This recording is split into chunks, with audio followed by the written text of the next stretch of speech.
ഒരു കുറേ കാലമായി ഇങ്ങനത്തെ കുറേ ബ്രൈറ്റ് കളേഴ്സൊക്കെ ഉള്ള ഒരു മൂവി കണ്ടിട്ട്. അപ്പോൾ അതിൻ്റെ ഒരു പ്ലസൻറ്റ് നേച്ചർ ഉണ്ട് മൊത്തത്തിൽ. നമ്മൾ ആ 30 സെക്കൻഡ് ടീസർ കാണുമ്പോൾ നമ്മളെവിടെയൊക്കെയോ പണ്ടത്തെ ഒരു അറ്റ്ലിയൊക്കെ ചെയ്തിരുന്ന രാജാറാണിയിലൊക്കെ ചെയ്തിരുന്ന ഒരു സംഗതി ഉണ്ടല്ലോ, അത് വളരെ സ്വലറിൽ കിട്ടുമോ? ഉറപ്പായിട്ടും ഇതൊരു നമുക്ക് എനിക്ക് തോന്നുന്നു ഇവിടെ ഇങ്ങനെ short movie, musical short movie വന്നിട്ടുണ്ടോ എനിക്ക് അറിയില്ല. വളരെ റയറാണ്. പിന്നെ ആൽബം അങ്ങനെ ഇപ്പൊ റയറാണ്. പണ്ടത്തെ കാലത്തൊക്കെയാണ് നമ്മൾ ഓർമ്മയുണ്ട്. ഇപ്പൊ അങ്ങനത്തെ ഇല്ല. ഇതൊരു നമുക്ക് കുറെ പഴയ കാലഘട്ടത്തിലേക്ക് കൂടെ പോകാൻ ത്രോ ബാക്ക് കൂടെ ഉണ്ട്. ഒരു ഫ്രെയിംസ് ആണെങ്കിലും അതിന്റെ ഒരു സെറ്റിംഗ് ഒക്കെ ആണെങ്കിലും ആ ഒരു തീമുണ്ട്. സോങ് വന്നിട്ട് തമിഴിലാണല്ലോ, ഡയലോഗ്സ് ഒക്കെ നമ്മൾ നോർമലാ മലയാളം ഒരു ഇതിലാണ്, പക്ഷെ സോങ് വന്നിട്ട് ബ്യൂട്ടിഫുൾ ആണല്ലോ തമിഴിലാണ്. നമ്മുടെ കേരളം, ചെന്നൈ ആ ഒരു വിനീതേട്ടൻ അറിയാലോ, പാട്ട് പാടിയത്. അത് വിനീതേട്ടൻ മൂവിയിലും ആ ഒരു റെഫറൻസ് കൂടുതലാണ്. നമുക്ക് എപ്പോഴും ഒരു നമുക്ക് പണ്ട് തൊട്ടേ ഒരു ഫീലിങ്സ് ഉള്ളതാണ് ആ ഒരു കൈൻഡ് ഓഫ് തമിഴ്, മലയാളം, ചെന്നൈ എന്നൊക്കെ വരുമ്പോഴത്തേക്കും. അപ്പം നമ്മളിത് കാണുമ്പോഴത്തേക്കും കൂടുതൽ നമുക്ക് കുറെ കളക്ട് ചെയ്യാൻ പറ്റും.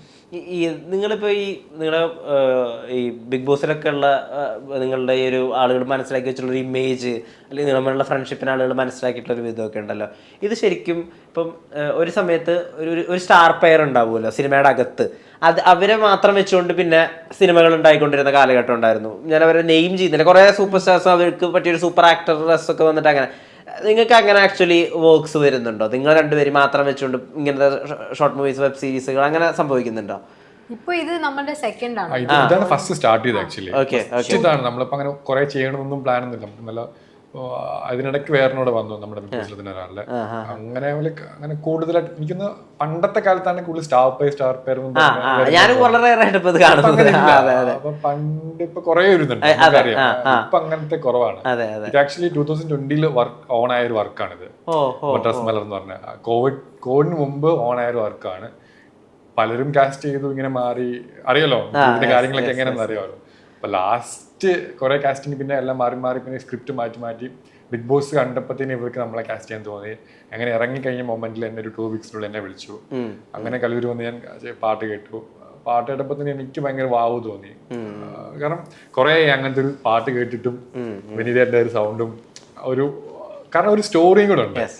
നോർമലി ഒരു ചുമ്മാ നമ്മുടെ ക്രിഞ്ച് സംഭവങ്ങളൊന്നും അല്ലാതെ ഒരു സ്റ്റോറി ബേസ്ഡ്, അല്ലെങ്കിൽ നമുക്കിത് കാണുമ്പോൾ കൊള്ളാം.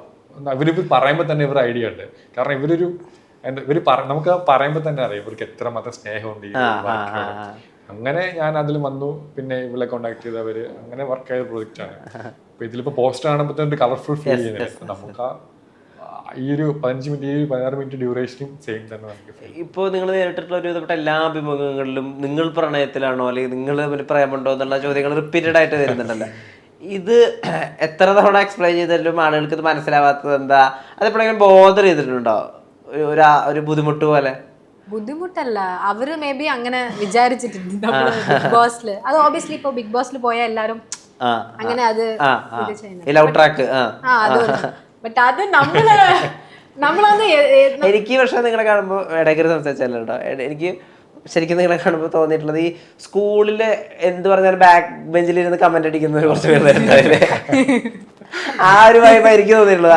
ഉള്ളിൽ അങ്ങനെ തന്നെയായിരുന്നു. ഇപ്പൊ ഭയങ്കര ഇതൊക്കെ നടന്നാൽ നമ്മുടെ രീതിയിൽ കളിച്ച് ചിരിച്ച് നമ്മൾ സ്വയം ഹാപ്പിയായി നോക്കുന്ന മൊമെന്റ്സ് ആണ് അതെല്ലാം. പുറത്തേക്ക് പോർട്രേ ചെയ്യുമ്പോഴത്തേക്കിനും അത് നമ്മൾ ഹാപ്പി ആവുന്നതനുസരിച്ച് ബാക്കിയുള്ളവരുടെ ഹാപ്പി ആയി.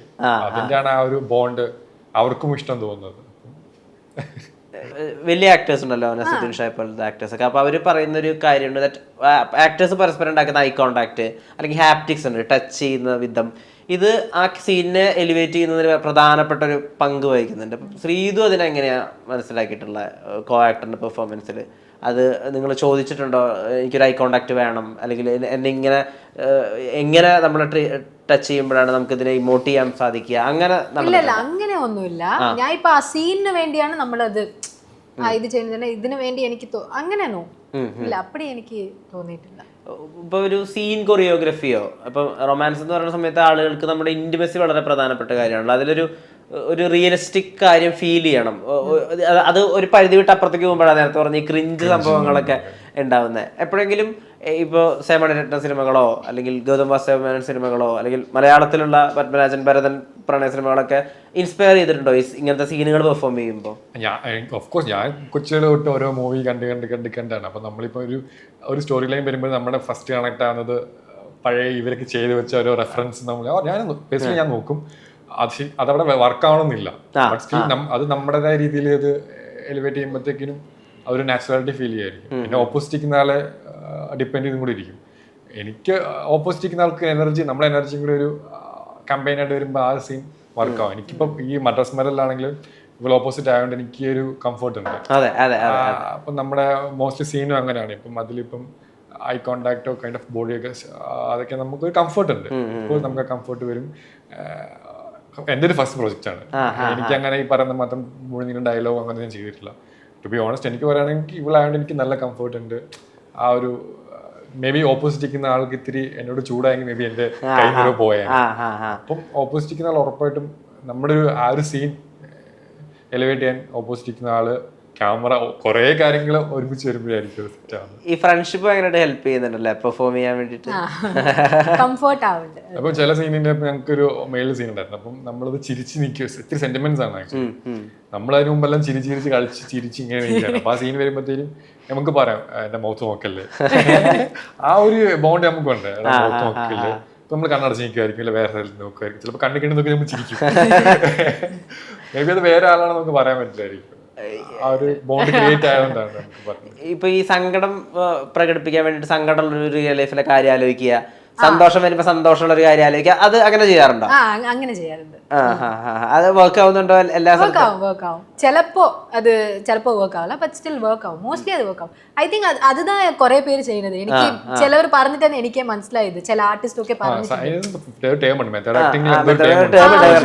കിട്ടുന്നില്ല.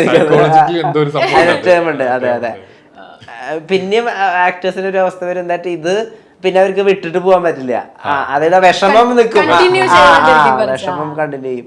ഈ മദ്രാസ് മലർന്നുള്ള പേരിലൊരു കൗതുകം ഉണ്ട്. അത് ഡെഫിനറ്റ്ലി അത് ഈ ഷോർട്ട് മൂവി കാണുമ്പോൾ ആളുകൾക്ക് അത് മനസ്സിലാവട്ടെ. മദ്രാസ് എന്നുള്ളൊരു ഇമോഷൻ ഉണ്ടല്ലോ, അതായത് എത്രയോ ആളുകളുടെ ജീവിതം മാറ്റിയ സ്ഥലമാണ്. ഒറ്റ ഉറങ്ങാത്ത ബോംബെ പോലെ തന്നെയുള്ള ഒരു സിറ്റിയാണ്.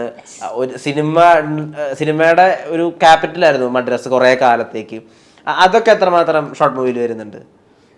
അത് ഐ തിങ്ക് കുറച്ച് മദ്രാസ് ചെന്നൈയിലും കൊച്ചിയിലുമായിട്ടാണ് നമ്മൾ തീർത്തത്. അപ്പം മദ്രാസ് മാക്സിമം എക്സ്പ്ലോർ ചെയ്യണം. കാരണം എനിക്ക് തോന്നുന്നു ഇതില് ഫസ്റ്റ് ഈ പോസ്റ്റ് കാണുമ്പോൾ തന്നെ നമുക്ക് ഈ നമ്മുടെ റെയിൽവേ സ്റ്റേഷൻ കാണുമ്പോൾ തന്നെ നമുക്കൊരു റെട്രോ ഫീൽ ഉണ്ട്. നമുക്കത് ആ ഒരു സ്റ്റോറി അവിടെ തന്നെ ചെയ്യുമ്പോഴാണ് നമുക്ക് കാണുമ്പോൾ ഒരു ഈവൻ കുറെ തമിഴ് മൂവീസ് നമുക്ക് സാറിന്റെ ആണെങ്കിൽ മൂവീസ് നമുക്ക് കണക്ട് ചെയ്യാൻ പറ്റുന്നുണ്ട്. അത് എസ്പെഷ്യലി ആ ഒരു ബാക്ക്ഗ്രൗണ്ടിന്റെ ആണ്. ചെന്നൈയിൽ കൂടുതൽ മറീന ബീച്ച് ആണെങ്കിലും